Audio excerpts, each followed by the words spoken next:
ज्या महिला आहेत गटातल्या त्यांनी हे स्टिकर्स जे मी देते आता हे स्टिकर जाऊन लावायचे आहेत. त्याच्यासोबत सोबत स्वच्छ सर्वेक्षणाची माहिती पण द्यायची. म्हणजे तुम्हाला प्रत्येक महिन्याला जर मी सांगितलं की प्रत्येक महिन्याला काम करायचं तर खूप काम पडेल का प्रत्येक महिन्याला? नाही. जास्तीत जास्त किती 4 ते 5 घरं तुम्हाला कव्हर करायचे प्रत्येक महिन्याला, नाही का? मला वाटतं एका दिवसाचा फक्त 1 तास जरी दिला तुम्ही तरी पण हे काम करू शकता. तर तुमच्यातली किती महिला रेडी आहेत नक्की? फक्त 4-5 हात दिसतात मला.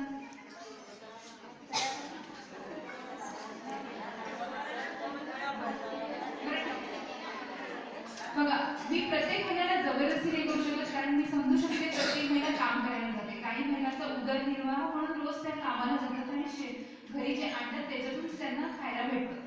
इतकी खूप सरळ सोपी व्याख्या आहे ज्या डेली बेसिसवर काम करतात, जे रोजी रोटी आम्ही पाडून इथे येतात. मला समजू शकते मी त्यांना, पण मी फक्त तुमचा 1 तास, एका दिवसाचा 1च तास मागते. खूप मोठी गोष्ट मागते का? नाही. आता तुमचा गट तयार केल्यापासून तर आतापर्यंत मला वाटतं फक्त ट्रेनिंग झाले, तुम्हाला फिरता निधी देण्यात आला आहे, काही गटांना लोन पण देण्यात आलं बँकेचं, नाही का? आता लोनच नाही तर माझ्याकडून सबसिडी पण दिली